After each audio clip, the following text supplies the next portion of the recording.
The greatest power you possess is your ability to choose. Join Lowe's Moore as he reveals how you can begin to maximize that power by exploring yourself on the deepest levels and committing to making lasting and positive changes. Get ready to achieve breakthroughs that will lead to accelerated growth and transformation, because you are now tuned in to The Blueprint.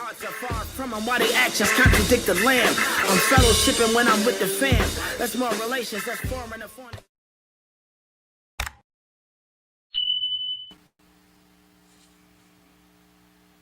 Hello and welcome back to the Blueprint Podcast. I'm your host, Lowe's Moore, and I'm excited again to be back with you guys. Another podcast, another weekend.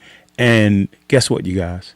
We're in spring, right? And even though it says spring, I mean, we had wonderful weather here in New York, up to 80 degrees on yesterday before a little rain came. And then me and my wife, we had an experience yesterday. We went up to a friend's. Well, last week we were in two end of the spectrum. Last week we went with her. I went with my wife with one of her persons that worked with her at her job years ago, and she turned 80, and so we were in I guess the Poughkeepsie area. Yes. And we were up there having a great time. And then we knew that this Saturday, we had to go to another birthday party. And young man Vincent was turning 30 years old. And so they gave us the direction, start driving, not as far out as we were on last week.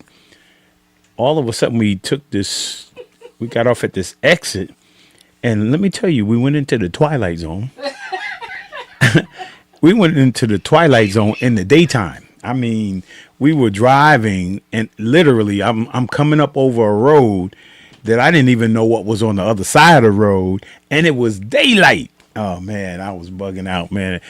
Truth was over there. What's going on? I'm like, this crazy road, and we was on there about 20 minutes, right? 15, 20 minutes trying to get to this event. This birthday event, and finally we get there, and Treese kept saying like, "Hey, we got to now."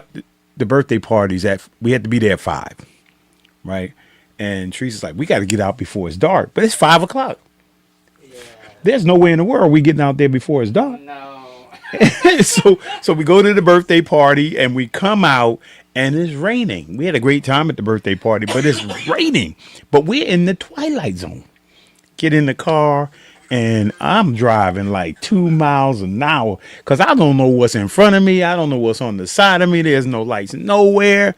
And all we're looking for is the Taconic Parkway, and it took us 15, 20, 30. It seemed like an hour or two that we were on that road. And it was like you would go around in a corner bend, right? And then you couldn't see the road anymore, so like you kept going forward. You felt like you were gonna just drive. I said to him, I felt like we were in a roller coaster. I didn't feel like I was in a roller coaster, cause like at least I know the haunted house. It was like the haunted house. Yeah, well, at least I knew I knew I was in the car in the roller coaster, but I was in my car, and the roads were disappearing and reappearing, and whew, I was stressed out. Finally got on the road, but we made it safe. That was the one time, usually. I told them if they have it there the next event they have it there. I ain't coming. No. I said usually when you driving home, what do? Go to sleep. Oh no, I wasn't going to sleep this time.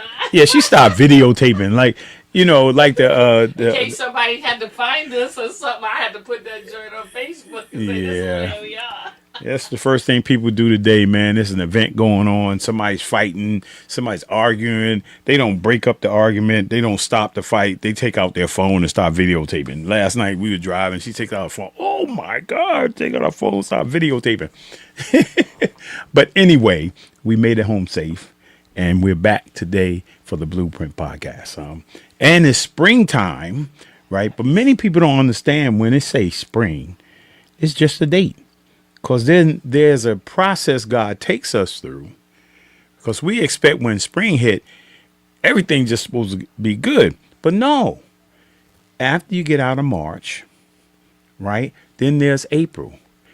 April showers, right? That means it's going to rain, right? In order for the plants, in order for the leaves to come back on the tree, there's got to be some rain, right? The temperature has to change and it has to rain.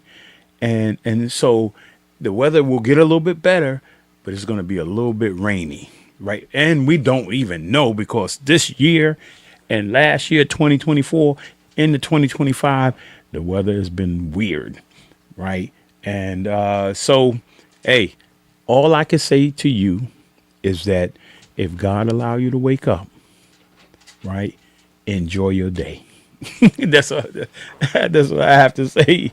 Man. But welcome back to the Blueprint Podcast. I thank you guys for your support of the Blueprint Podcast each and every week. Everybody that's already tuned in for tonight's show.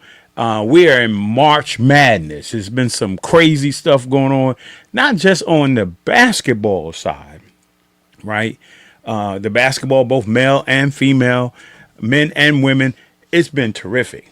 Right. I just say, like, I didn't do a bracket on either side this year, because if I had, I would have been mad, because the first day my bracket was busted.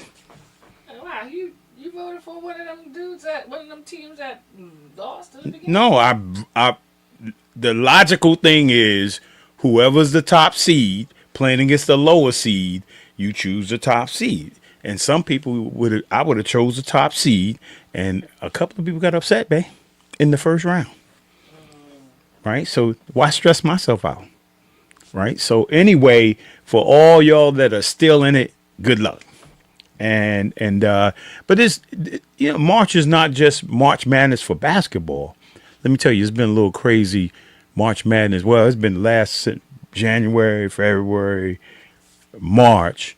Politically, it's been crazy. So there's madness in the last 3 months. But anyway, the other part of March Madness, it's not really. Sometimes madness could be a bad thing, and then madness could be a good thing. Like March Madness is really a good thing, although there's some negative stuff in it, right? Because somebody gonna lose. There's only gonna be one winner on each side, right? They call it the thrill of victory. And the agony of people, but it's a whole lot of agony because it's 68 teams. So there's more agony of defeat. Yeah, because there's only gonna be one happy person. But no, happiness is short-lived, because you could win a game and then you can win another game and you're happy, sad. But I'm saying some people are sad, some people are happy, sad, some people are happy, sad, some people are happy, happy, sad. All I'm saying depending on how many games you win. On the men's side, there's gonna be one happy team. Yeah. On the women's side, there's gonna be one happy team. Right? And it's gonna be 67 people who lost. Right? But that's what makes it madness. Right? And then the other part of a good madness is that this is Women's History Month. Okay. Yeah, this is Women's History Month, and we're in the celebration of it, right? Hopefully, from last week, you guys have found some a woman or women, right? It could be a grandmother, it could be a mother, it could be an aunt. It could be a sister, right? It could be a friend, right? That you hopefully this month you celebrated. You taking the time to celebrate those women in your life that have been important to you and meaningful to you. Hopefully in this month. And you know what? I hope that it's not just a month. That if you're in kindness for one day, make it kindness for the whole month, right? And then after the month end, continue with the kindness, right? That you would show women that have made sacrifices. I mean, I wouldn't be here. My wife wouldn't be here. None of us would be here if it wasn't for our mother. Yeah. So, if nothing else, right? If nothing else, right? You celebrate the one you love, the woman that you love, the mother, the grandmother, the sister that you love. They said his Tar Heels are out. Duke is going to win it. Yeah. Yeah. You know what, Ray? Now since you done jumped into the predictions of the NCAA tournament, I'm actually choosing Houston because of they have adults on their team, and Duke has babies, and even though they're really good, I don't know if them babies can outlast them grown men. Well, don't be mad at them because they are juniors and seniors, right? Don't be mad at them. They got a 4-year scholarship to go to college, and they're almost there every year. What happens is many people, juniors and seniors, don't even get an opportunity to be drafted, right? But the babies do, right? So again, good luck to all the men and women out there that are trying to win this. One team trying to win a NCAA championship, and we will be watching. And then so let's get rolling today. South Carolina, I don't know, Pam. They've been struggling a little bit trying to keep the scoring up. I don't know, boy. Well, I know if I had asked between my wife and my mom, especially my mom only got one thing on her mind. She don't care about nobody. UConn. She just UConn all the way. UConn. That's all she thinks about. And Losey. And the crazy part was the only reason the other day, right? My brother and them was calling her up saying to her she needed to watch USC.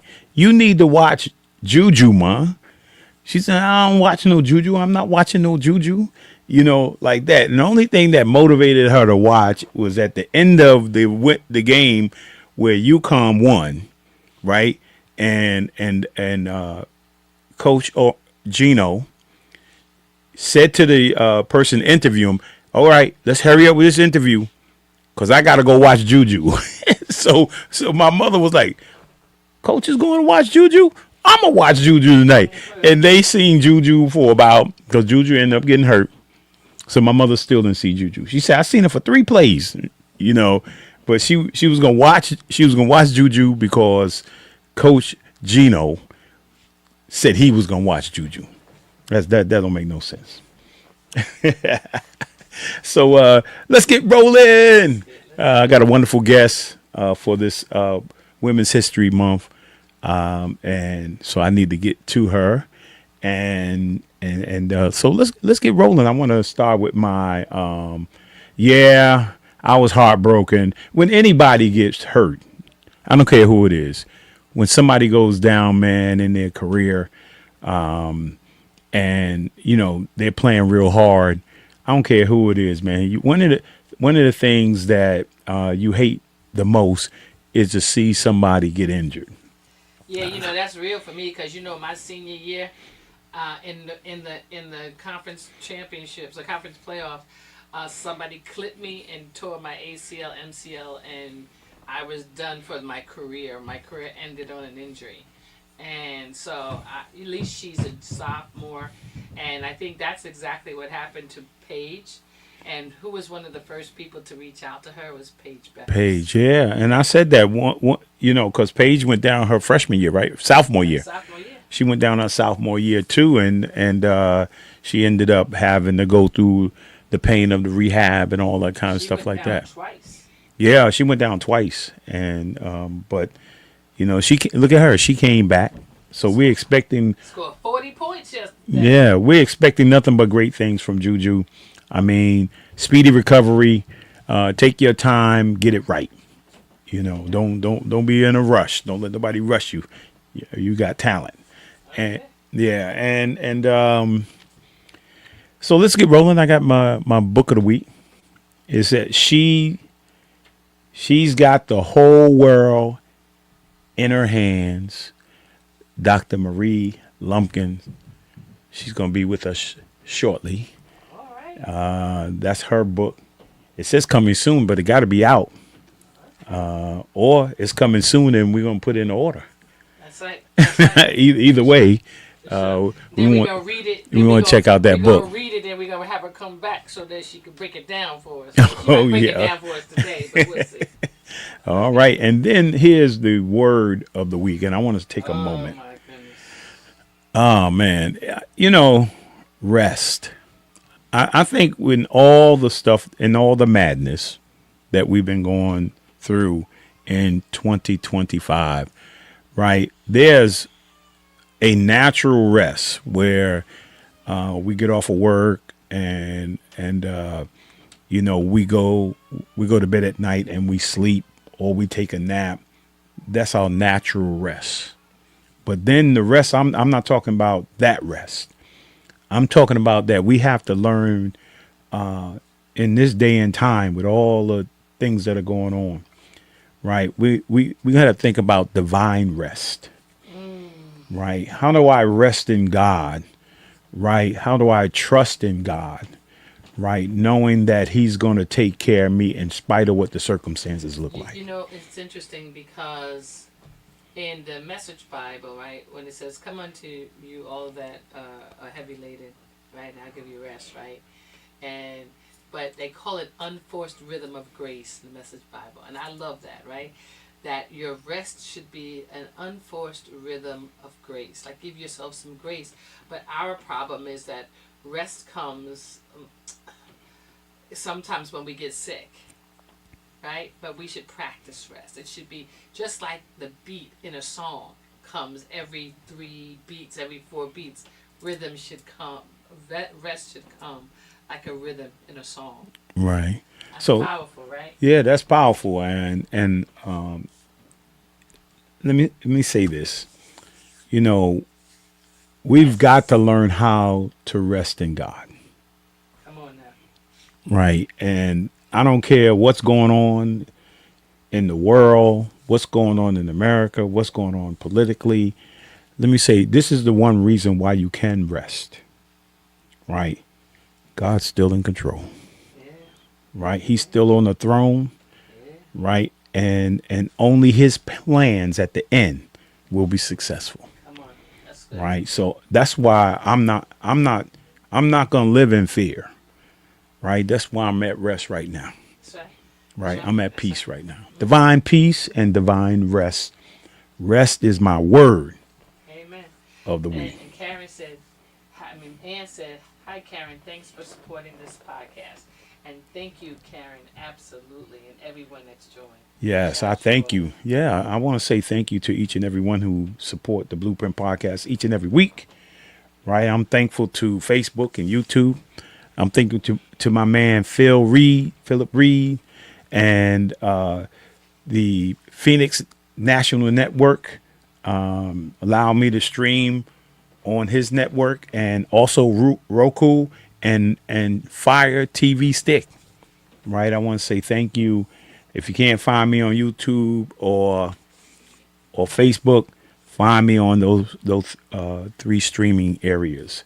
And I want to say thank you for your support of the Blueprint Podcast. Right, we're just blessed so that we could be a blessing. And then here's the affirmation. I think I pulled this affirmation, right, from our guest tonight, Dr. Lumpkin. Right, kingdom women fight differently. At the first sign of adversity, they don't charge or attack; they kneel. Yeah, I like that.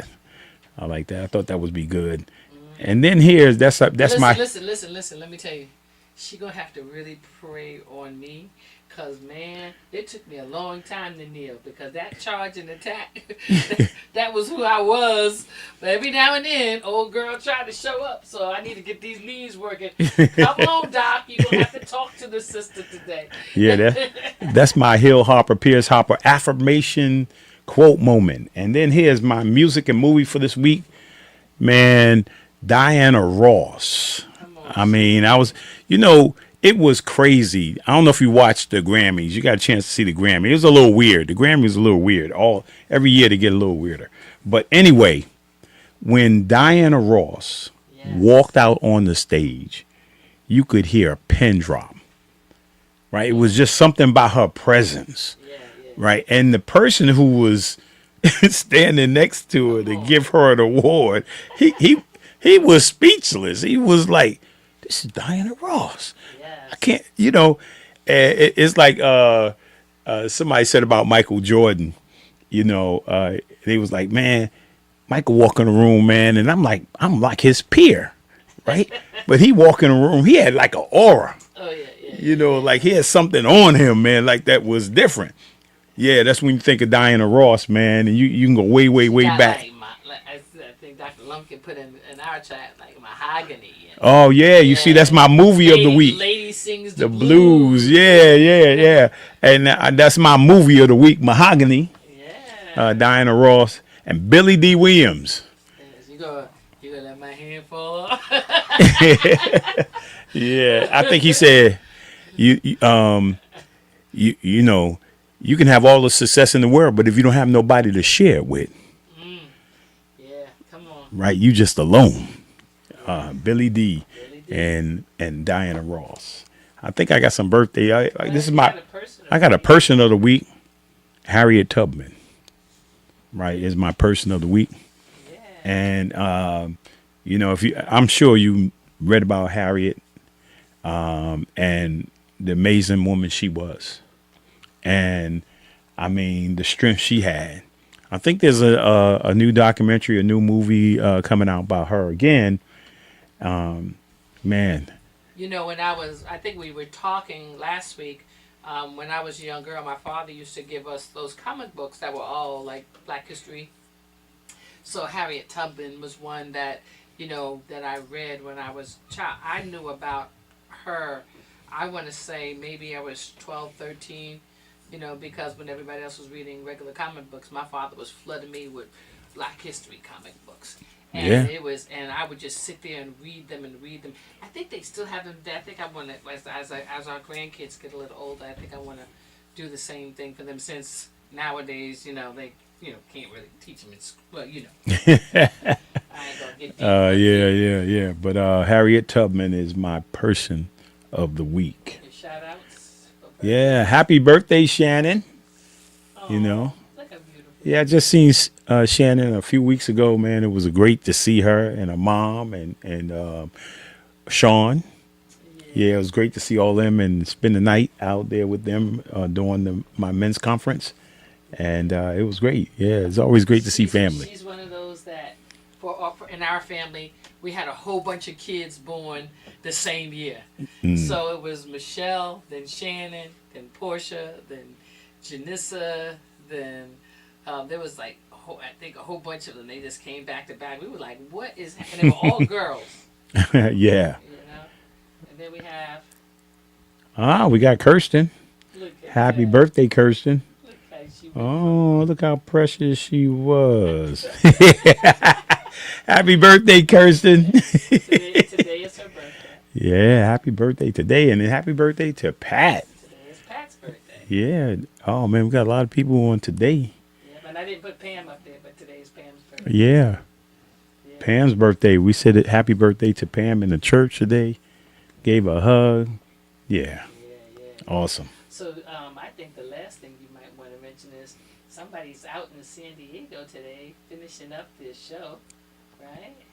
Yeah, our oldest son, Lowe's III, is performing in San Diego at the Civic Theater in San Diego, California. And the last show is this evening at 6:30. 5 shows he had in San Diego. And then they're going to be off for a little while and won't be reappearing until April 23rd. They're going to be in where? Pueblo, Colorado. Yes. Right.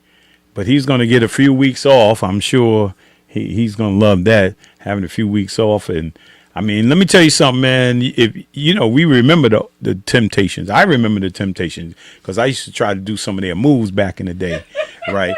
And you know, I was trying to find my voice. I couldn't do Eddie, and I couldn't do the deep voice. Well, I just gave up after that. But anyway, but those moves were smooth. Well, I mean, it Ain't Too Proud, man. It's like an aerobics. You know, for 2.5 hours, they in aerobics class. I mean, they running around, jumping around, spinning, you know, singing all those wonderful, amazing songs that I grew up on. We all grew up on. And still people are growing up on the Temptations music.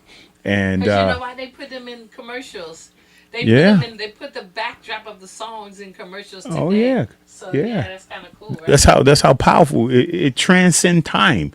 These songs. I'm thankful to a couple of people that I know. Terrell Harris and his wife Lisa was at the show last night. Yeah. And then Ron Flemings from Mount Vernon is from Mount Vernon. Him and his wife is there now. They just finished the show, the 3:30 show or 3:00 show in San Diego, California. And Terrell's son and Lisa, son is Tobias Harris, who plays for the Detroit Pistons. And her father is a Tuskegee Airman. Mm-hmm. Yeah, awesome, man. So let's get rolling here. Yeah, I got a little video I want to show you, and then I'll introduce my guest for this evening. All right. Stage, Dr. Arvelo Lumpkin.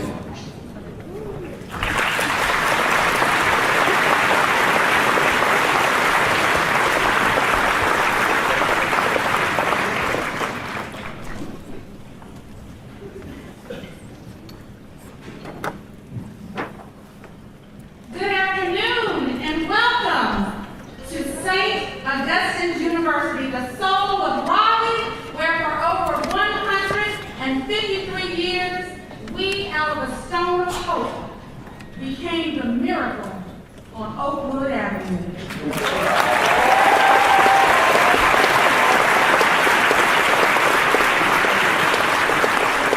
And from that stone of hope, we began this enterprise of learning to author opportunities and engineer dreams for those who come to the shores of our campus looking for the powerful elixir of education when mixed with promise, perseverance, and purpose has the ability to transform lives. We are excited that you're here today. Our hosting this event on our campus is an expression of what our enduring mission is all about. That's access, perspective, the ideals of democracy, and global citizenship. And it is our young people,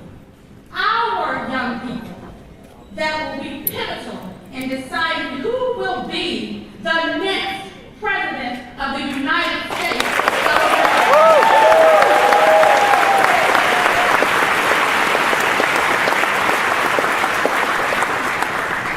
Now, I must make this statement. St. Augustine's University is a private higher education institution, and we are completely nonpartisan. We do, however, believe that it is our duty to uphold the First Amendment and basic principles of free expression on campus. This includes allowing political candidates and their supporters to share their perspectives on campus. But we also allow space for those who have opposing views. It's in that tradition that we welcome Vice President Joe Biden to our campus today.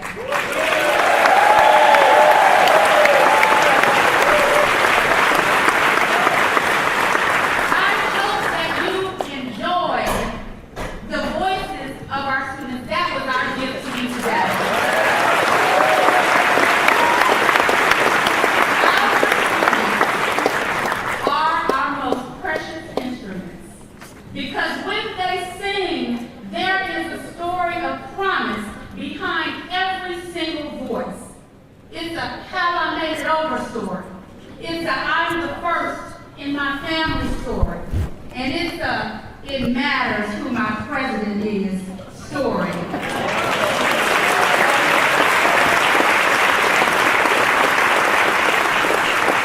We are a small but mighty historically black college and university, and we have several in the state of North Carolina. And it too matters to us who our next president is. In closing, Dr. Anna Julia Cooper is the only woman of any color who is quoted in the United States passport.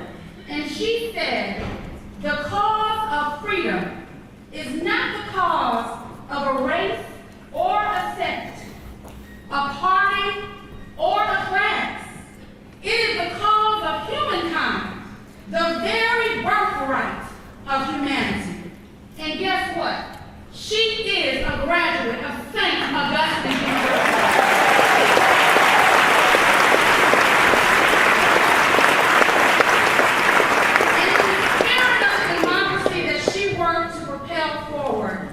again, we welcome you to this institution. Thank you for being here.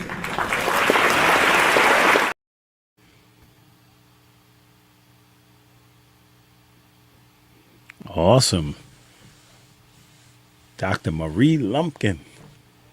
Greetings. Can you see me? No, we can't see you. Okay, here I am. Oh, there you go. And I hate to have to take the podcast from my car, but I'm transitioning from something else. But I greet you today, Lowe's More Blueprint family. And thank you for having me on today during Women's History Month. The last time I was with you, we had a good time, and I hope we have some good conversation today. Definitely. I definitely want to raise that it is Women's History Month, and in my new role, guiding a foundation to support 43,000 students and 6,300 teachers and school leaders in Henry County, Georgia, the 8th largest school district in the state of Georgia, especially during this time and these times that we are dealing with. It was apropos that you rolled the clip back because it does matter who our president is. And during these times in philanthropy, where we're raising money to support the enumerated needs of public education, from colonial times to today, women have been such a powerful voice in American philanthropy. Female philanthropists like Madam C.J. Walker have blazed trails in the early 1900s that modern philanthropists like Mackenzie Scott and Oprah Winfrey follow, revolutionizing how we approach social change. And today, women control 40% of the world's wealth. I'm going to say that one more time for deeper penetration. Women control 40% of the world's wealth. And many prominent women are leveraging their assets to address society's most pressing issues. And education is one of them, from gender and racial inequity to public health to climate change.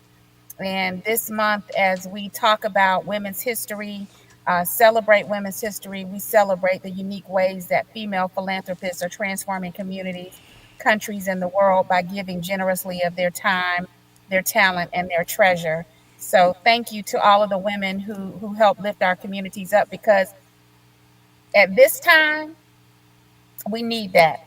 I'm glad that you raised up our dear sister Harriet Tubman. I had put in the chat that Harriet Tubman reminded us that she saved thousands of people, but she could have saved many more if only they knew they were slaves. Amen.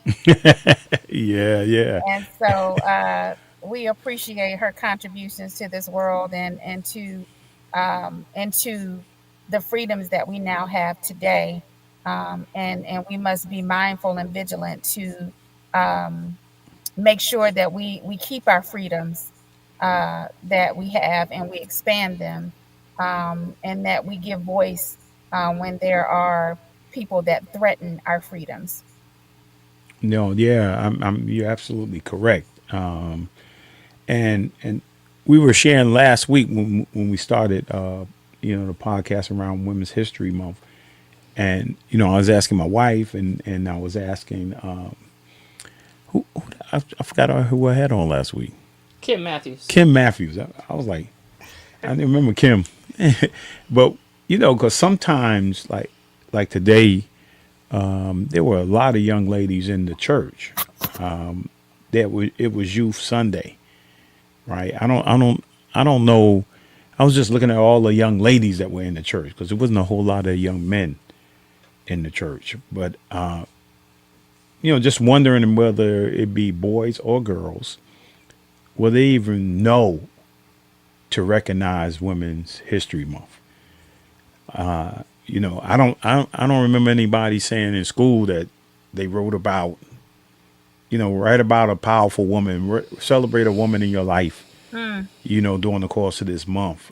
Because a lot of times we just don't know.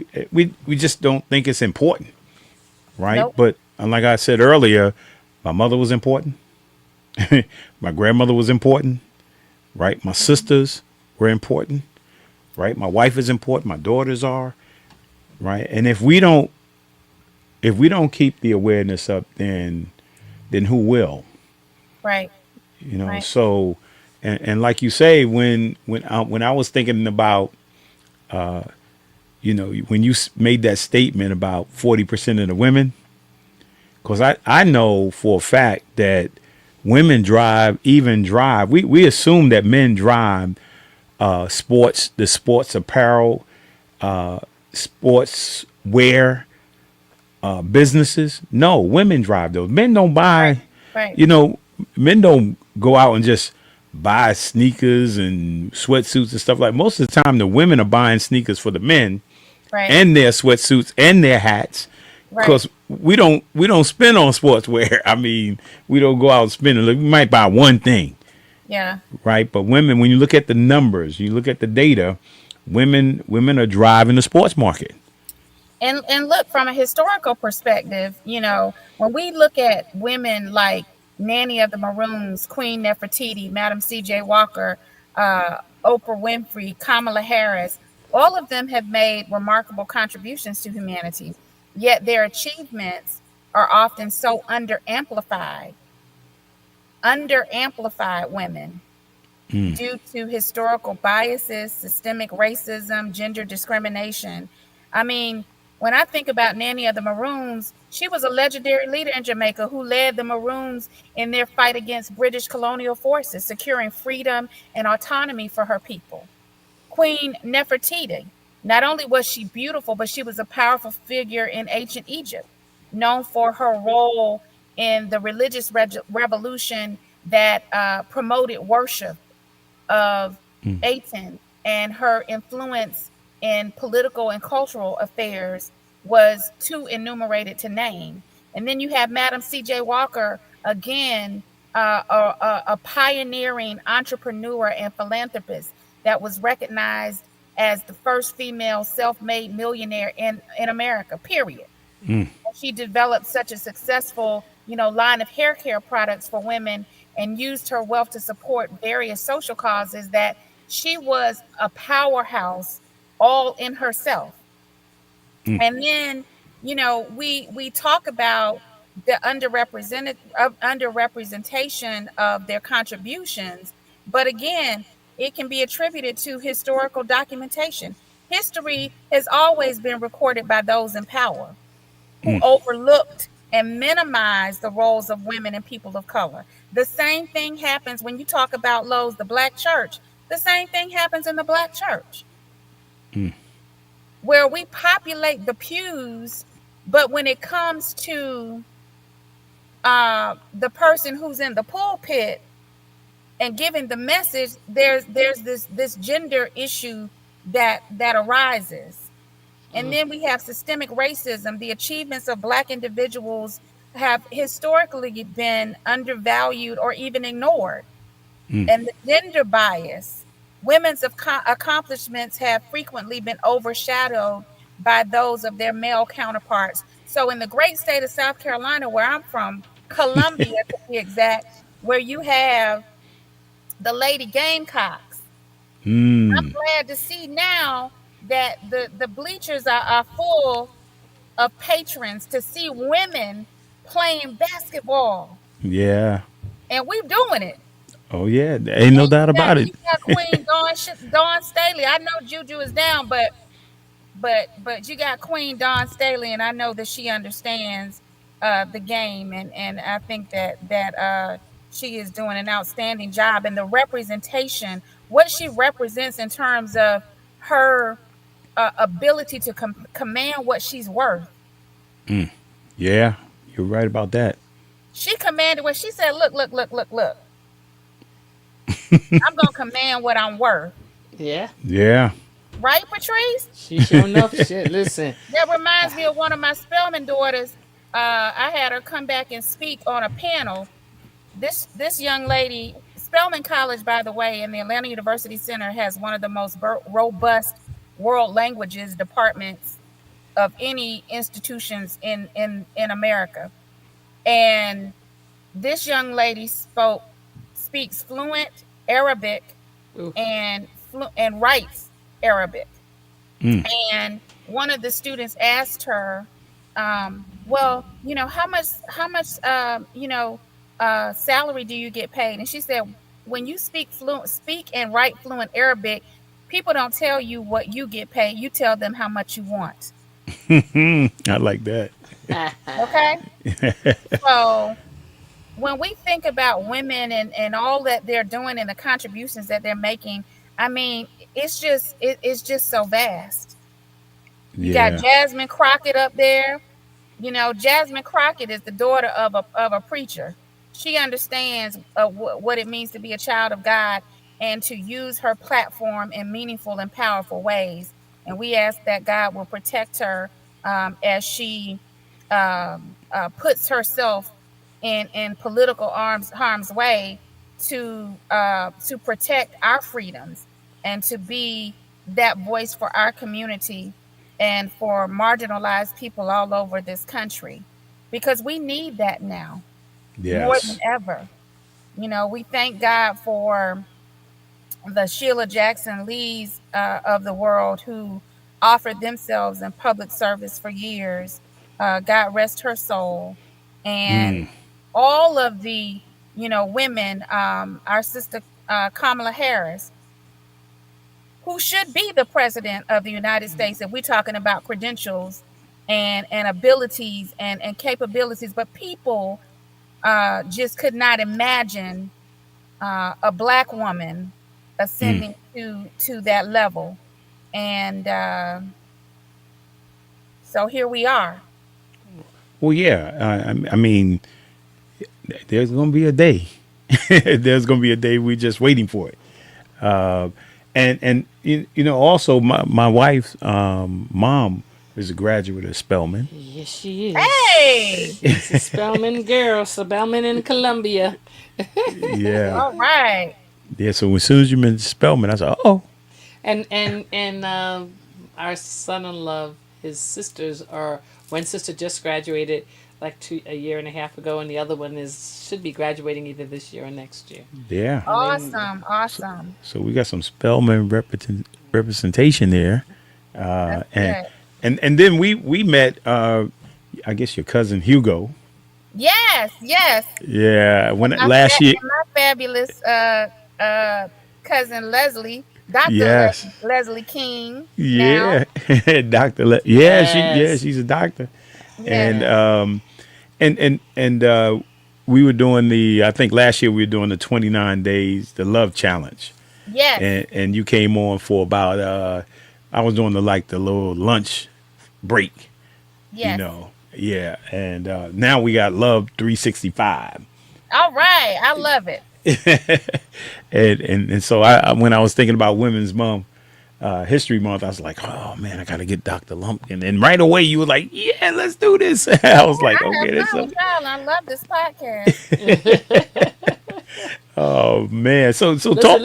listen. I think you this is what you said. You had her. There you go. There you go. Yes. Yeah. She posted that the other day. I said, oh yeah, you took a picture. Yes. That was awesome. And we got down there who was accepted at. He said my daughter was accepted at Spelman. Well, she kept it in the Chose Howard. HBCU Yeah, family. yeah, So she Yeah, did yeah. it. She did HU. She did Yeah. HU.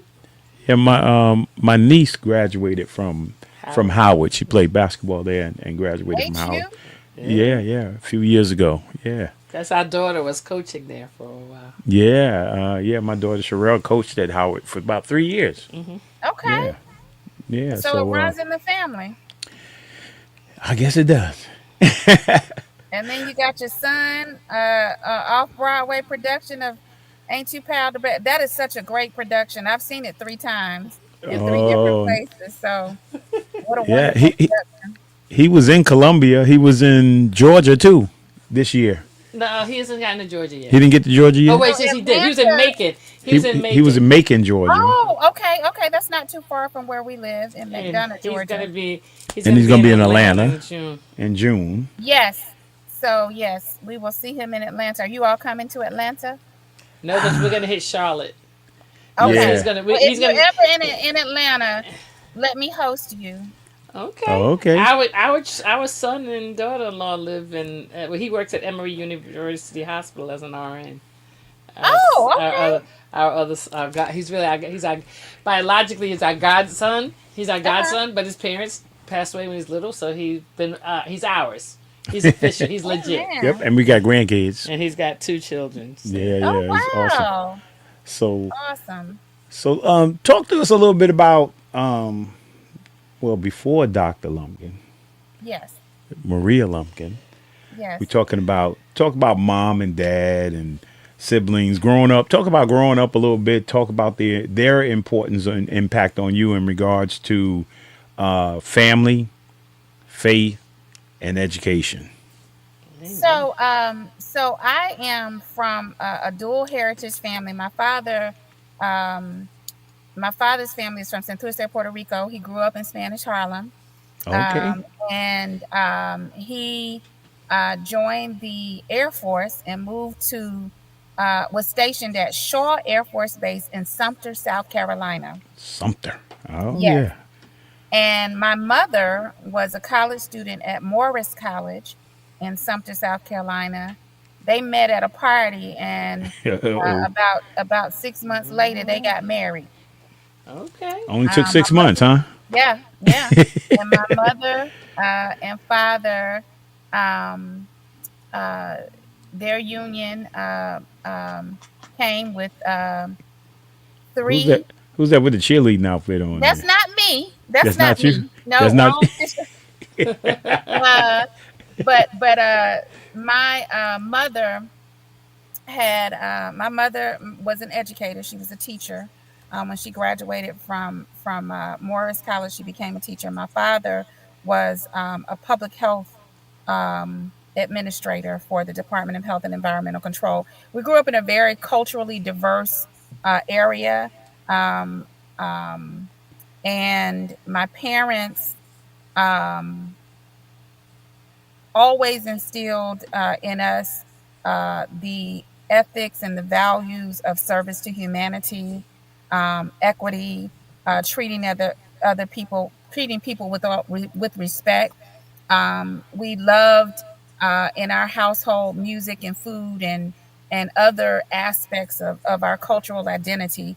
I went to a school called Irmo High School. Uh, Irmo High School is where I graduated from, but primarily my parents put us in Catholic school because my mother was a Catholic school teacher, and we grew up Catholic. But I had a bad educational experience at Irmo High School, and at Irmo High School, they remediated me, and Wow. I didn't know that um, testing could be so crippling to students of color, but but nonetheless, testing doesn't account for a person's creativity, motivation, of drive. And so I thank God for having the parents that I had that instilled in me the importance of education. So, um, I, got my doctorate at Clark Atlanta University at the age of 29 years old. Um, and began a career in higher education, ascended to become the interim president of St. Augustine's University twice, led the institution through COVID, and have served in senior leadership roles um, at multiple universities across the country. One of the things that I'm most proud of is I've traveled to every continent except Antarctica. And I have made it a personal mission to inspire students of HBCUs, which represent only 3.4% of students of HBCUs, have a passport. And I think that exposing young people to the international diaspora is a life changing thing. And so I am committed to making sure that more of our students get that kind of exposure. So my work now is again leading a foundation serving 43,000 students. I'm in serving as the director of the Henry County Public Schools Foundation. And our county and public education in Henry County has changed so significantly in the last 15, 20 years. And there's a lot of work to do around supporting students that are going to eventually be citizens of our various communities around the world. And public education is so important. And the policies that guide, how we educate, what our students read,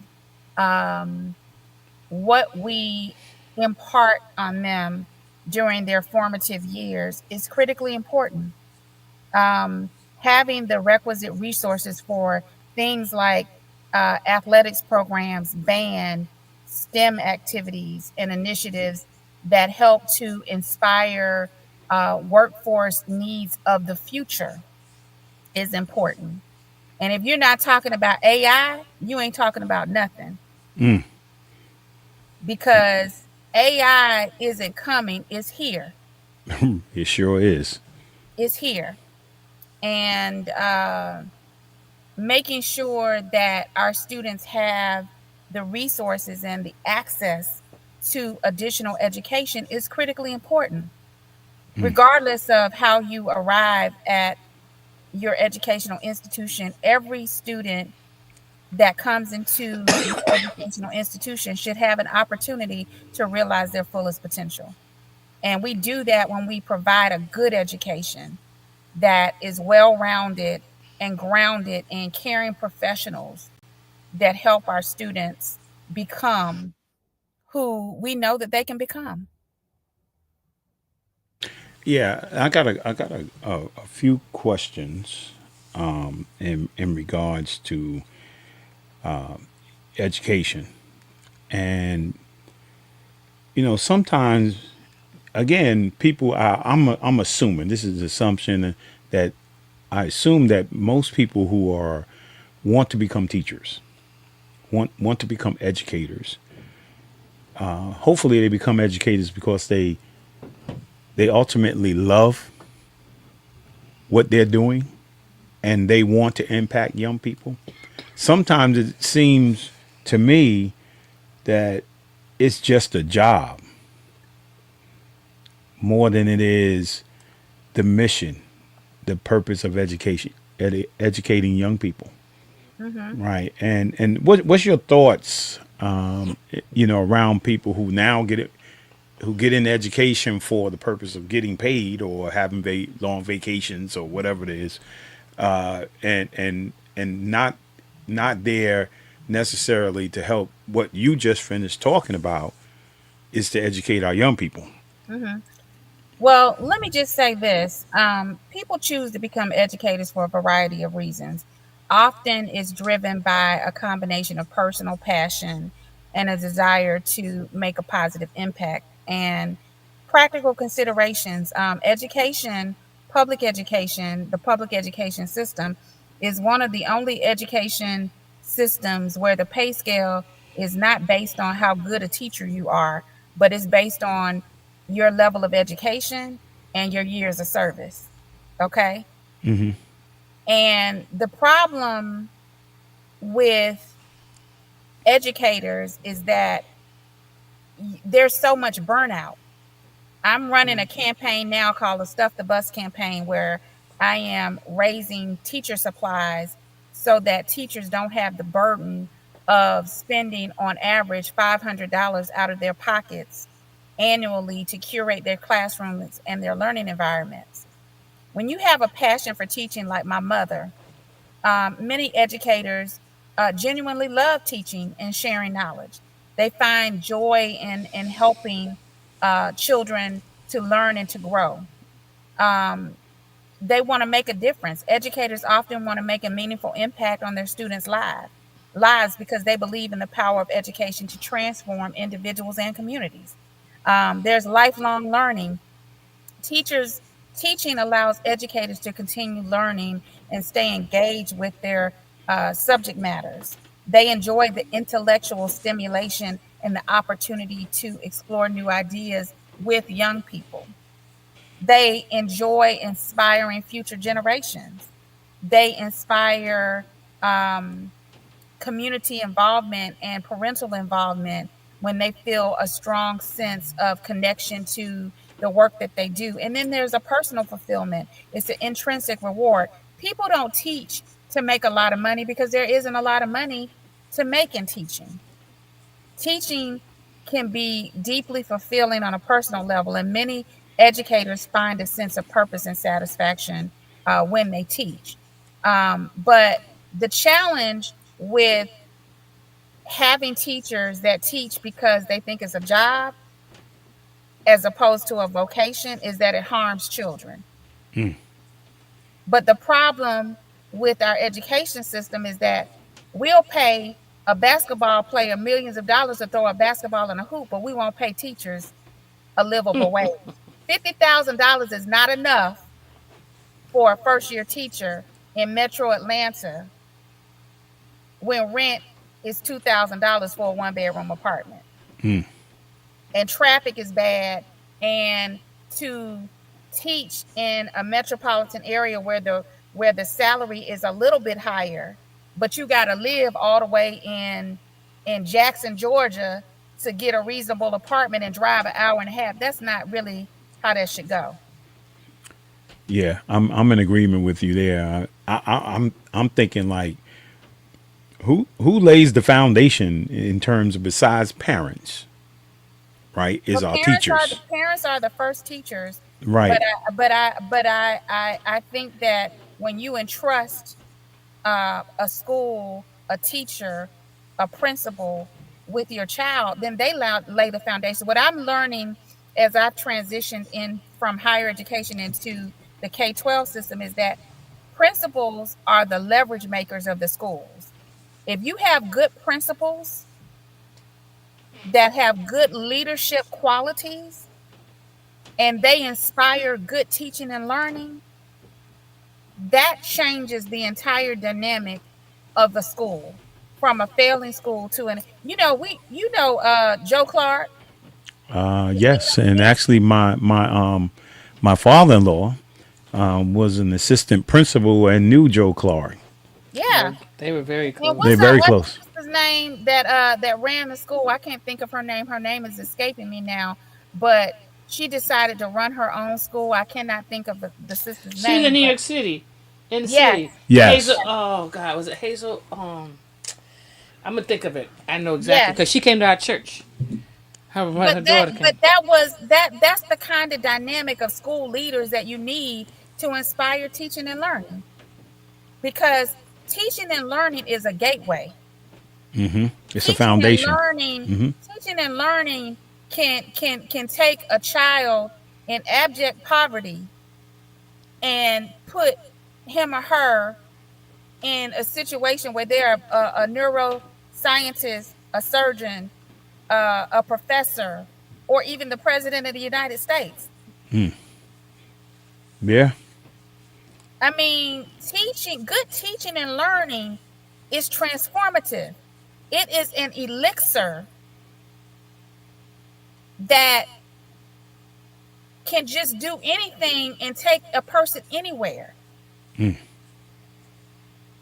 So what can we do in terms of, you mentioned the resource, because I'm a believer, like you are a believer, that teachers should get, in my estimation, they should be one of the highest paid careers. It should be the highest paid professions. Absolutely. Yes, without a doubt. I mean, yeah, because we're laying the foundation, along with the parents that are in the home and supporting. The next place is the school, and the teachers, right? And so if you can't keep those teachers because they got to leave teaching to go get a job where they can actually live, right? They're leaving something they love to do, which is to help young people get educated, but they can't support themselves. So we need to figure out a way how to, and those same basketball players you were talking about, and those football players, and have them make those investment into some of these schools here, and the teachers. It's interesting. I was a executive director for the Boys and Girls Club in Mount Vernon for 27 years. So, of course, I was always in the school districts, speaking in school districts and different things like that, and doing all kind of educational programs, right? And it's tough because, right, we're telling kids to get educated, right, but yet the person trying to educate them don't have any books. I mean, how many times we had teachers, teachers saying, well, we don't have any books. Absolutely. But, when you think about how much money, because the first thing they look at, one of the first things they look at when I used to do grants and stuff like that. And I know, of course I need the supplies and I need the books and I need the notebooks and I need all these different things. I need the computer software, all those kind of things.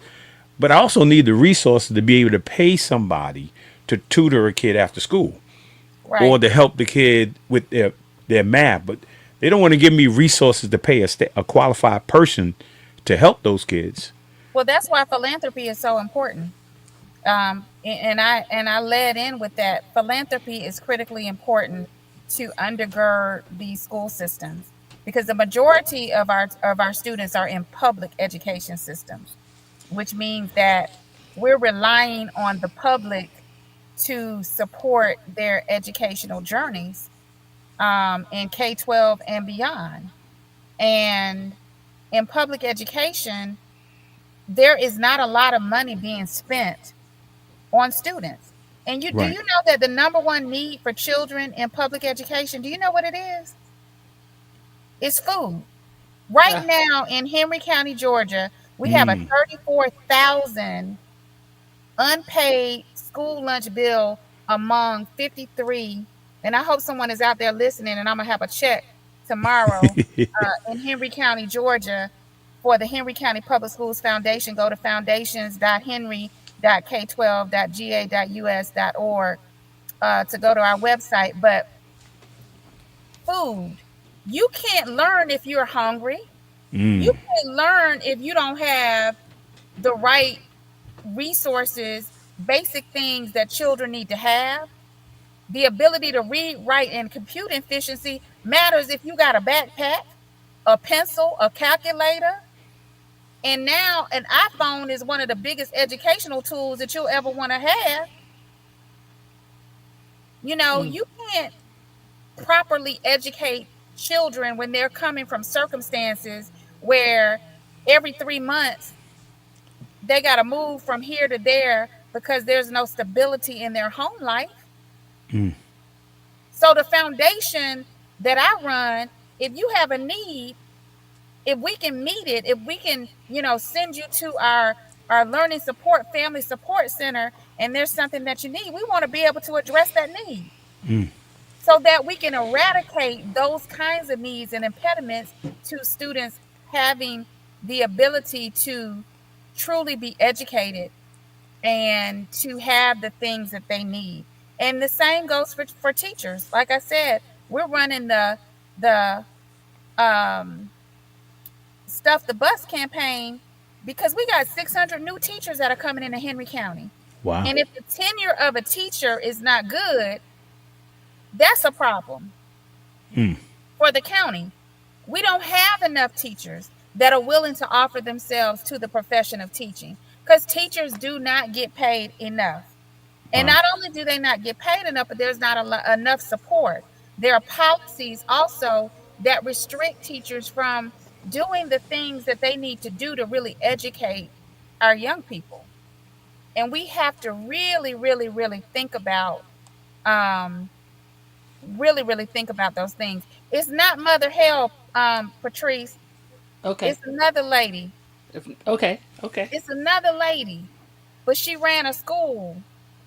In New York City? Or Chicago. Okay. Look that up.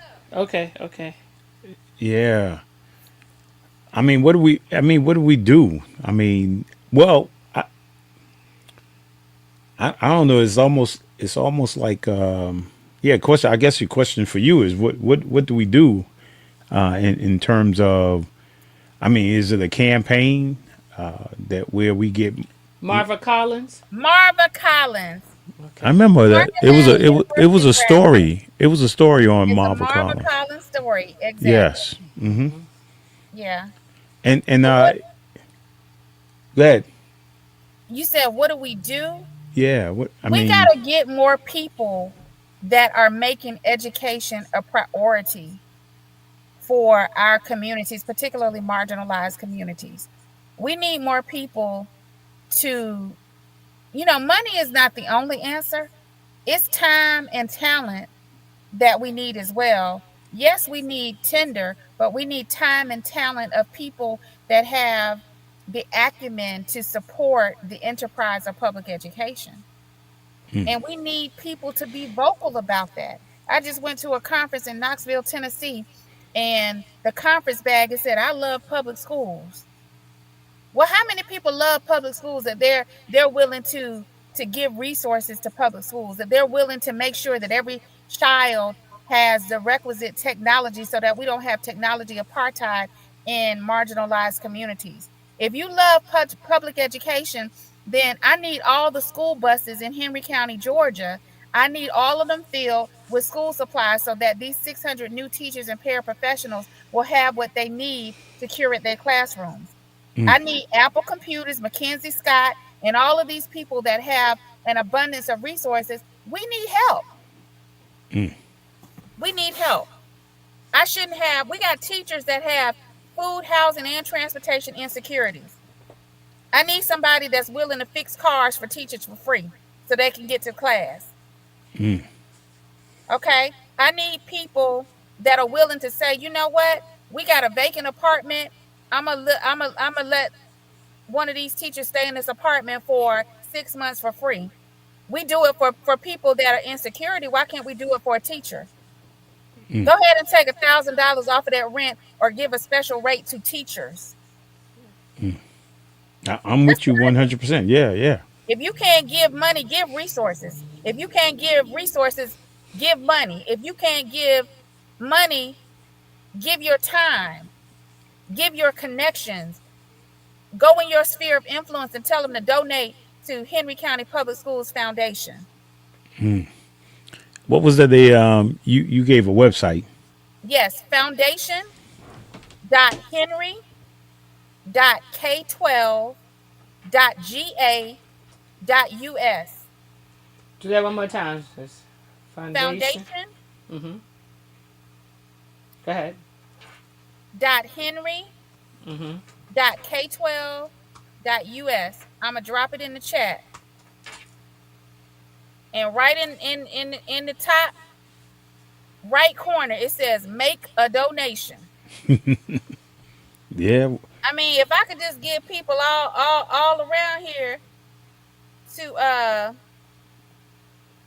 give, $20, $10, that can make a difference.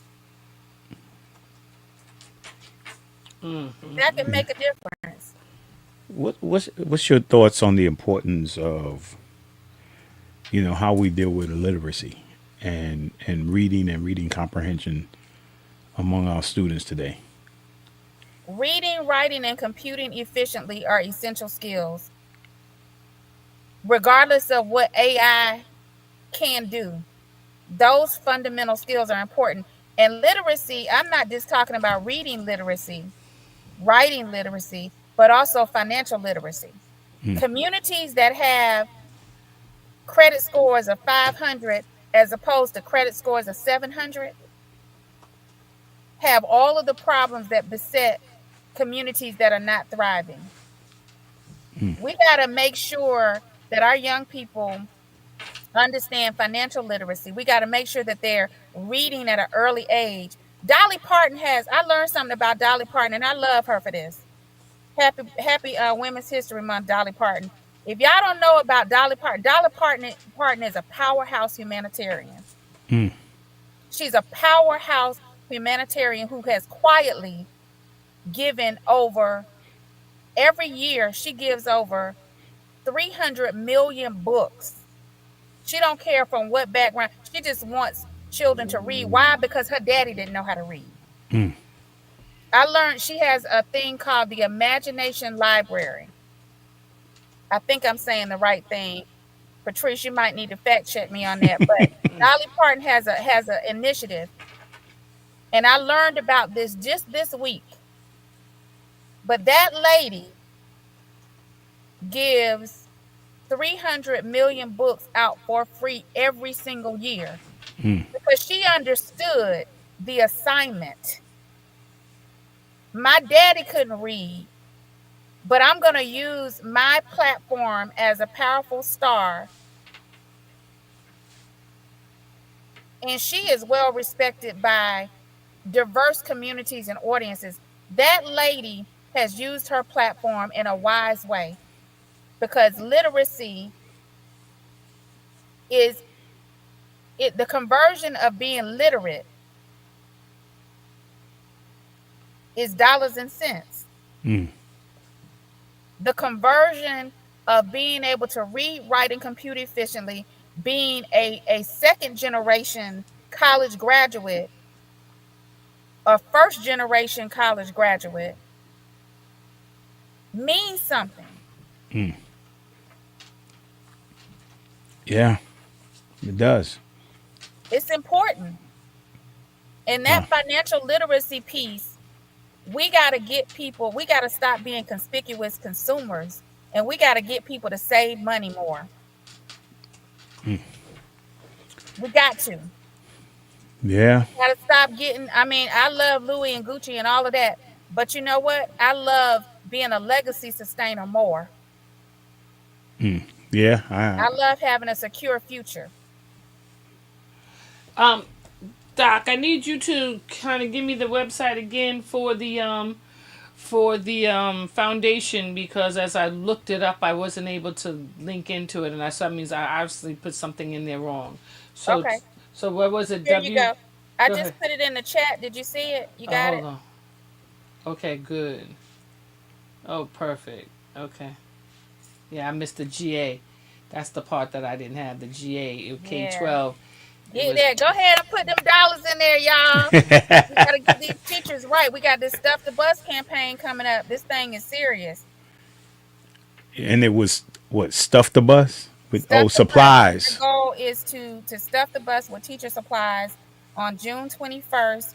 We're gonna be in 4 locations in Henry County, Georgia, Locust Grove, Hampton, Georgia, Stockbridge, Georgia, McDonough, Georgia. We got about 12 different partners. I wish I could email you this flyer, but I can't do it from the chat. But I can email it later for you to share with your audience. But oh, you know what? I can put it up here though. Can I put an image up on my share screen? You can text it to Lowe's. I can put it up. Okay. All right. But yeah, this thing is serious. We gotta really help our young people become more literate in all facets of their lives. We got to let children understand that it's important to have a joy of learning, and it starts with teachers as the first. Look, if you're a parent that you know you yourself were not educated, make sure that your children are. I have a girlfriend that I went to college with. Her mother was the janitor of the school. She's writing a book called The Janitor's Daughters. Why? Because her mother, as she was the janitor in the school, she made sure that her 4 daughters, I'm sorry, all went to college and got advanced degrees. As a janitor in Dillon, South Carolina. You know what Dillon, South Carolina is. Remember when President Obama was the president the first time? Yes. There was a young lady that wrote and talked about how there was a railroad that was outside of her window at school. She wrote, and Michelle Obama brought her to the State of the Union address that President Obama did. That was the school system that my girlfriend and her sisters went to, where her mama was the janitor. Wow. And she's writing a book called The Janitor's Daughters because her mama, the janitor, made sure that all of her girls went to college and graduated from college and are all productive, all Wow. I thriving, remember when all I with was advanced degrees. not when I was maybe about, I want to say about 20 years ago or so, we had a lady that worked for us as a housekeeper at our job, and she had a son that was in high school, and he wanted to kind of get into the field of social work, so she had him come meet me, and then she said to him, he decided he was going to go in, and he asked me to write a recommendation for him to go to Mm. school. And so I did. And he got into school, and he did an internship with us for 1 year. And then he went to grad school, and he asked me to write a letter of recommendation for grad school, which I did. He went into grad school, and he did an internship with us again. And then he worked for me for 2 years. And then 2 years later, he ended up going on and becoming like a UAP. And now he's like a big dog somewhere, right? And this Yes, woman, Latina woman, right? She just did, whatever she could, for her son, the same thing. And now he's out there, like, helping people's lives, doing great things. And it was and so I really, like, that really resonated with me, what you just said about, somebody who said, listen, this is where I am, but I'm going to make sure.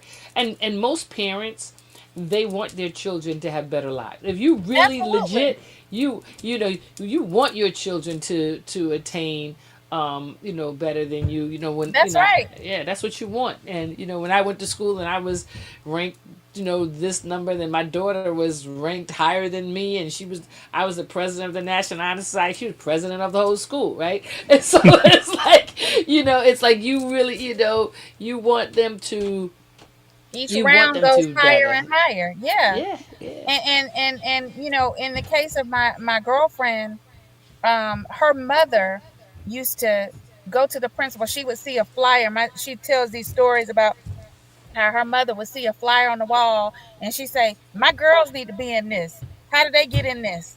And she didn't know how to navigate the process, but she knew how to facilitate the connection and the relationship so that her daughters could have access to the things that she needed for them. She understood. She didn't know how to fill out financial aid paperwork, but she took it to somebody that did. She didn't know how to do a lot of things because she had not had that journey herself, but she made it possible. When I was the president of St. Aug, I have had a story of a young man. His mama dropped him off literally with 3 garbage bags and $50 and said, "This is all I have. Don't come home." Wow. And do you know, she said, because there's nothing for you at home. This is all I have. Don't come home. And Wow. that young Wow. man graduated. I don't know what he's doing now, but he graduated, the first in his generation. He told me that he didn't even know anyone in his family that had graduated from high school in his immediate Wow. family. But his mother had the sense enough, the good sense enough to say, let me get him. Oh, and by the way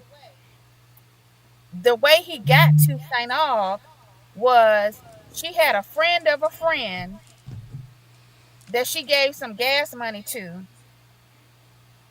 And she said, I need you to go with me to take my son up here to school. Mm, Wow. wow. Yeah. You want to see that? Those are the stories. That's it. That's the stuff the bus campaign. I need everybody to get into this. If you can send $5, $10, $20, if you can, if you know somebody that can send me a busload or a truckload, I got a warehouse that we got down at the school system. Send me whatever you can send me. Give me some connections. We doing a school supply drive for these teachers because we want teachers to have a long tenure, and we want to make sure that they have everything that they're going to need to support these young people that are coming to their classrooms, because the classroom is a laboratory. It engineers opportunity and hope.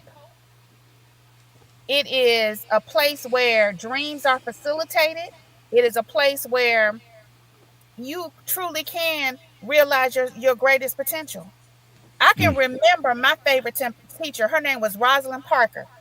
And Rosalind Parker under her leadership, I learned my first poem that I recited was a Langston Hughes poem. It's called Mother to Son. Well, son, I'll tell you, life for me ain't been no crystal stair. It's had nails in it and tacks and boards torn up and places where there ain't been no carpet on the floor bare. But all the time, I've been climbing on, reaching landings, turning corners, even going in the dark where there ain't been no light. So, boy, don't you turn back. Don't you sit down on them steps because you find it kind of hard. Don't you fall now. For I still going, I still climbing. Because life with me ain't been no crystal stair. That was Rosalind Parker. Wow. I love that. My sister still, she does that one, and she does the one that talks about that they don't allow me to eat in the kitchen when company comes. Oh, Like, yeah, she was- yeah, yeah. yeah. She'll quote them in Yeah, a my heartbeat. father-in-law. My father was a poet. Yeah, he taught them all that, and my kids, you know, all them poems. Right? And they just used to go with him to college when he was teaching reading for Mercy College. And Yes. yeah, they used to go write for in his the mastery of writing class, and they were in, I think they was in middle school. They used to And go look, with you him. got a Broadway star out of that. Yes. Mhm, yeah. Exactly. Oh That's yeah, why yeah. it matters. And a principal. That's why. and a What? and a- You got a whole principal? Yeah, the whole principal. our daughter's a assistant. She's the principal for elementary school in PS 41 in the Bronx, New York. Oh yeah, she a real deal principal. She's actually, I think, in her 5th year. I mean, she was, when she became a principal, I think she was, if not the youngest, one of the youngest principals in the Yeah, New York City school system when she became a principal. Yeah, she was. That's all right. yeah, It's been no crystal stair, trust me. Yeah, because it's hard. I mean, the work is just hard, and so, my transition out of higher education into this work, like I get it. Like I get it. Like I see, how difficult it is for teachers and school leaders to do their work. I mean, it's hard. You got challenges that are so enormous, in our school system. So big up to her, and may her longevity in her leadership role be long, and may she make an impact. right. Yeah, I mean, it's almost like you gotta get a fundraising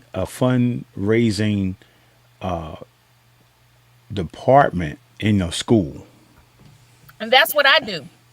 I'm the foundation for the whole school system. So you gotta So you gotta So get I out there and support raise all them. 53 schools and academies through my work. So I love the kind of money that jingles, but as they say in Coming to America, I need the kind that folds to make a difference. I need someone that hears my voice to send something to Henry County Public Schools. I don't care what it is. I'm gonna be grateful. And I stand in gratitude. And people are really, really, really, excited about this foundation. I'm the inaugural director of the foundation. This is public education in Henry County, Georgia, has been provided for over 175 years, since the 1850s in some way, shape, or form. And this is the first time in the history of public education that we have a philanthropic arm to raise resources to support our community. And we need it now more than ever. Yeah. Is there a leg or arm of it that you have developed in terms of what they call it? Oh man, Funding priorities. no, endowment. We do not have an endowment yet because when I say we're new as of February 7th, 2025. Right. So But I was yeah. one of the things that I was trying to get.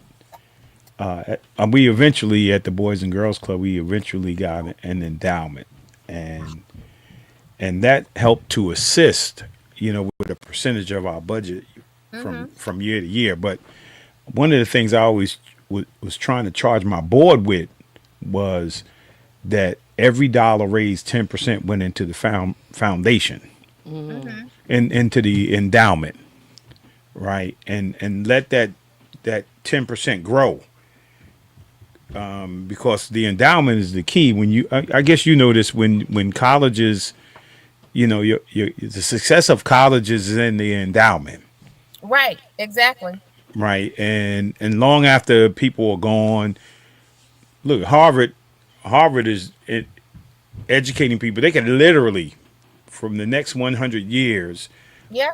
educate people for free Right. Because based they on put the in their own endowment. money. Yeah. Right. Based on the endowment. And one of the Boys and Girls Club, they stayed the Boys Club. They didn't change. They own 4 buildings in New York. It's called the Boys and Girls Club, the Boys Club of New York. And they got old money, $100 million endowment. Right. And they can go on forever. And they didn't take any government monies. They refused to take any Boys and Girls Clubs of America money. Right. And they just kept raising their money and building their endowment, because the endowment is the key for the future. Is everybody got to have an endowment, Right. So that's why I said it's a small percentage, but you think of it, 90% is going into the foundation and 10% is going into the endowment, right? And as that endowment grows, right, you'll find out that there are some people who will give to the endowment that they won't give to the foundation. Right. Right. Yeah, no, it's just a thought. Yeah, that is definitely that, and having an endowment and plan giving is definitely on the dashboard for the foundation. But we are very new, Right. like I said, not When I even first started, I was so. first started, and I was talking to this to my board. They's like, "Man, you just started." I said, "Look, you trying to get me to get money while I'm alive, and then you want me to give it while I'm dying?" Yeah, yeah, Yeah, I was like, because hey. that's how you grow sustainable enterprises. Yes, absolutely, Yeah, yeah, absolutely. that's powerful. And I think every school, and let me say this to you. With all the changes going on in terms of the government, now in the education department, I guess the president's tearing down the education department of the federal government, and what do you think that impact is on state government? Well, education being in the state's hand. Well, I think that a part of the issue is that public education will probably take a hit because most states are going to want to privatize education.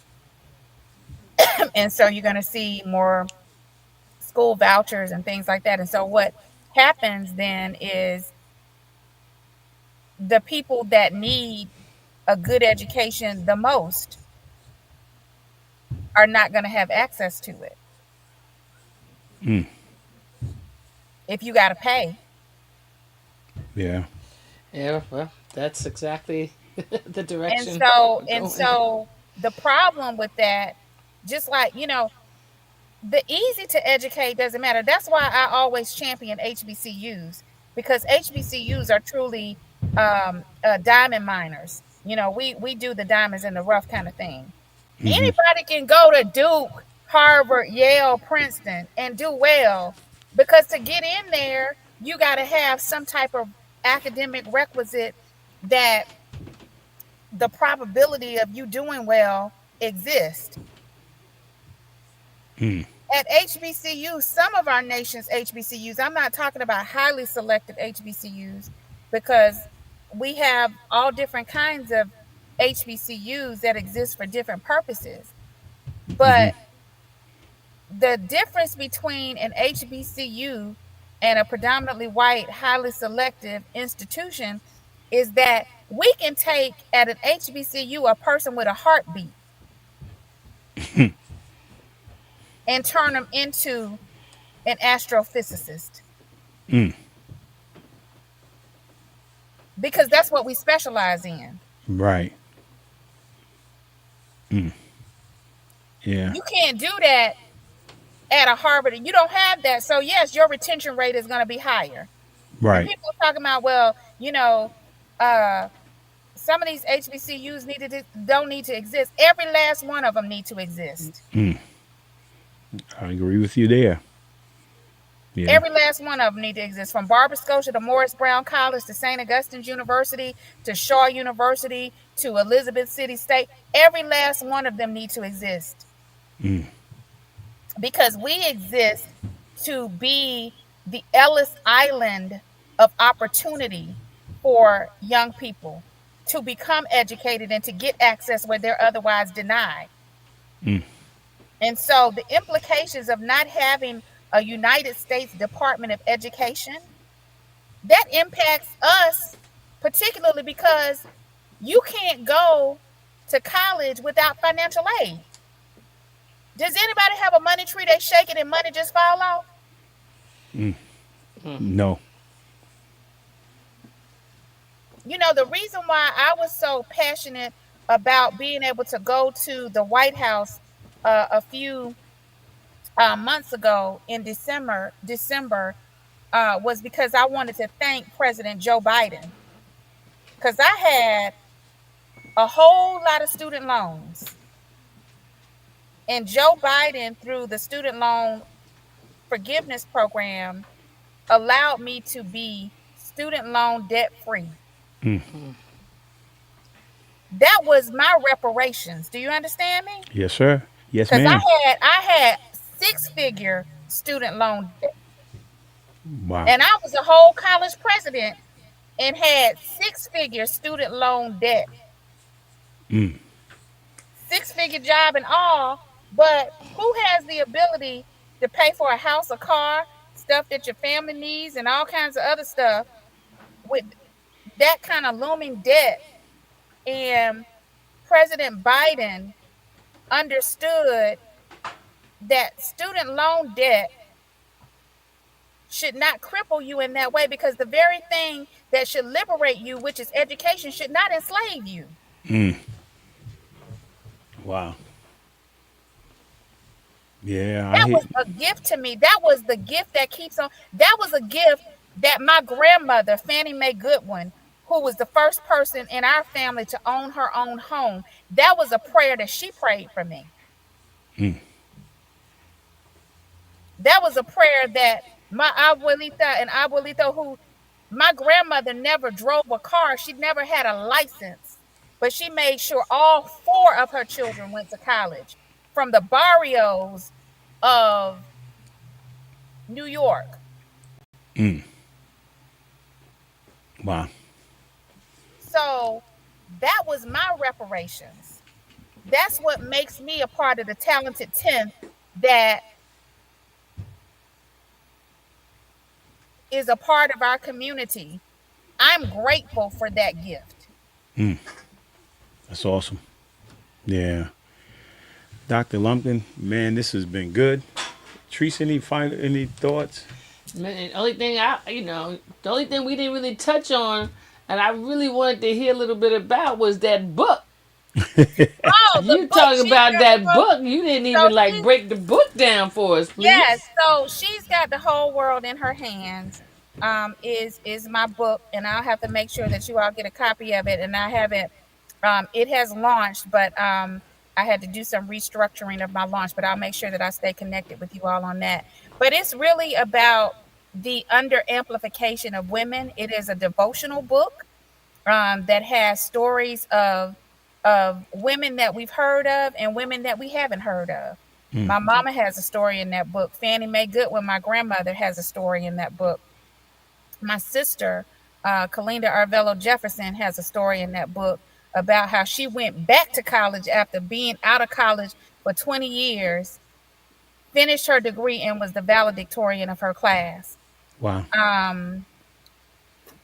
And so it is about lifting up women and affirming women and affirming their value. And it's also about the talented 10th, of the women in our community, coined by W.E.B. Du Bois, who was a prominent African-American sociologist and historian. And Du Bois believed that this elite group would serve as role models and advocates for the broader African American community, helping to combat racial discrimination and promote social and economic progress, and that the talented tenth of our community would be educational leaders, economic advancers, and social reformers. And these women that are featured in my book are all of those things. They are our modern day um, sheroes, and some are ancestors now that have cast the die and have been welcomed into the gates of heaven. But I truly believe that no person should die without doing something great for humanity. And so all of these women in their own little way, that I have curated in this compendium of stories, have done something great for humanity. And you should not leave this world unless you've changed a life. And so I attribute all of these women with changing a life and devoting themselves to causes that are greater than themselves. Um, and yes, there's some familiar women, but there's some women that we don't even know about, like my Girl Scout leaders. I mean, the church women, that would give me $5 crumpled up in their hands when I would go to church, because they knew that I was in college. I had a lady that worked at a little place called Eckert's Drugstore, and she would give me a box of deodorant and shampoo and toiletries, lotion, and occasionally I get a bottle of White Diamonds. I didn't ask her how she got it, but I just knew she worked at the drugstore. And every time that I came around, she had a little box for me and said, "Here, baby, here goes some little stuff for you to take back to school." She probably, I don't know how she got it. I ain't gonna, listen, you know what it is, Right. but she made sure I had stockings. She made sure I had stuff to do my hair. She made sure that if she saw something that she thought I needed, that she give it to me, because she knew that I was gonna be somebody someday. Yeah. All righty, we can't wait. So So that's what the book is about. when you release it, when you really release it, and it's out there, you gotta come back and you tell us a little bit about the book, and so that we can have a chat on that. Well, it's Yeah. been real, y'all. I love y'all, and We're love this gonna podcast. Y'all keep on blueprinting for the world, and making a difference, by giving people voice, and giving people the opportunity to share. Thank you all for all that you all do. And then when you're in Atlanta, y'all come visit me, because I know how to, put some pots together. Okay. Yeah, we're gonna follow up on that. All right, all right. And look, if y'all down here for the play in June, let me know. Well, Okay. Okay. we got a lot of folks that from Atlanta. My play brother Wiley, he's down there. I know he's gonna try to Yeah. go. A couple of friends of mine, and I tell everybody, come on ATL, roll up in there for my son. Oh, we'll be Yeah, there. Now roll up look, in there for my ATL don't son. play when it's something. Look, we don't play about populating events. We ain't got to worry about that. Yeah, Oh yeah. Yeah. and he loves when people are there. He acts hard. He goes in when he knows people are there. He That goes know in. him? Yeah, Yeah. he goes in, and then afterwards he always comes right out, and he meets them either at the step and repeat, ain't too proud sign, or the Merchandise area. merchandise area. But he comes right out when he knows people are there. He comes right out. All right, all right, So you bring your people out, and he'll be there taking pictures with you. Yeah. all right, all right. And tell me his name again. Say, Lowe's Moore. Lowe's more. Oh, okay, all right. No, He's the third. Lowe's Moore the third. Yeah, that's All right. Yeah, yeah. Well, And when you see him, you're gonna be like, oh, you look just like your father. wow, I will definitely be there. I'll let y'all know when I'm coming. And you'll know Okay. because he's playing Eddie Kendrick. So after he hits them notes, you're gonna be like, what? That's it. I didn't know your son could do that. Yeah, he can do something I can't do. Well, I have seen it 3 times, and every time I see it, it is a magnet. If I had not known that they were not the real group, then I mean, Like that was before my time. Right. Temptation, honey, they were just Oh yeah, that's Dionne Warwick. Hey, look, let me tell you something about Dionne Warwick. That's a bad sister. Dionne Warwick, that picture was taken in Tokyo, Japan.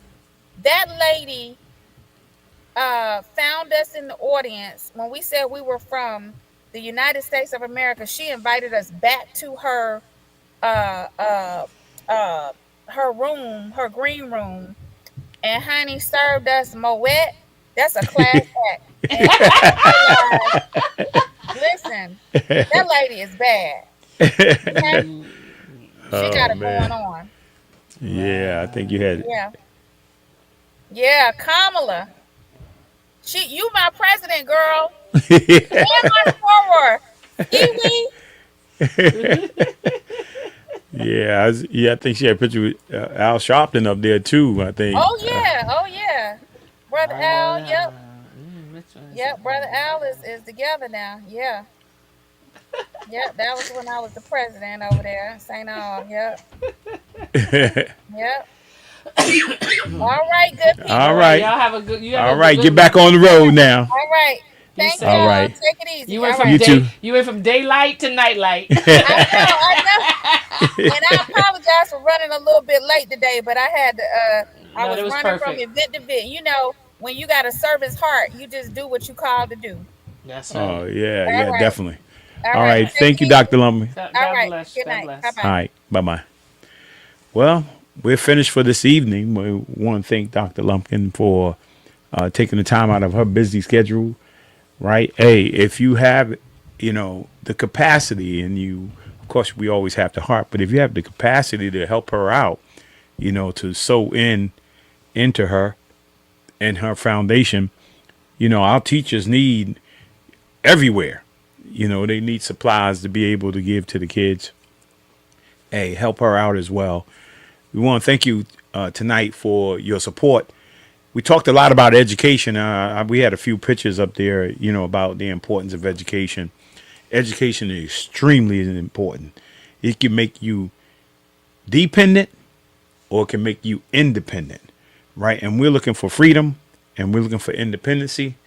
And one of the ways to get that, entrepreneurship, right? Education, right? And also, this is Women's History Month. It's our last Women's History Month show. Yeah, the last show. Hey, but this is not the last time we're going to talk about women's history or we're going to talk about women on the Blueprint Podcast, because they have made such a dynamic impact in our lives. So, again, thank you guys. Are we having a show next Sunday or next Saturday? Because, it's the Final Four next week. Yeah, I'll put that up. We'll. It's maybe, I don't know yet. Either going to be Saturday or Sunday, but probably Saturday morning. We're going to have a special, maybe Final Four. Yeah. Final Four show, and I look forward to seeing you guys next week. Again, thank you for your support. God bless you, and I say this each and every week: if the Lord allow you to wake up tomorrow, make tomorrow your masterpiece. God bless you, and I'll see you next week. We really hope you enjoyed this episode of Lowe's More, the Blueprint Podcast. Stay connected and follow us at our website, www.lowesmore.com. That's LOWESMOORE.com. You can also join the discussion on Twitter at Lowe's More and on Facebook at Lowe's More Jr. As always, thank you for pushing your mindset towards a better reality. This concludes the most thought-provoking portion of your day. Don't forget to like and subscribe to this podcast to stay fully up to date with everything we're up to. Until next time, be kind to yourself and each other. What they teaching is a joke. I ain't buying it like I'm broke. Insufficient funds for insignificant.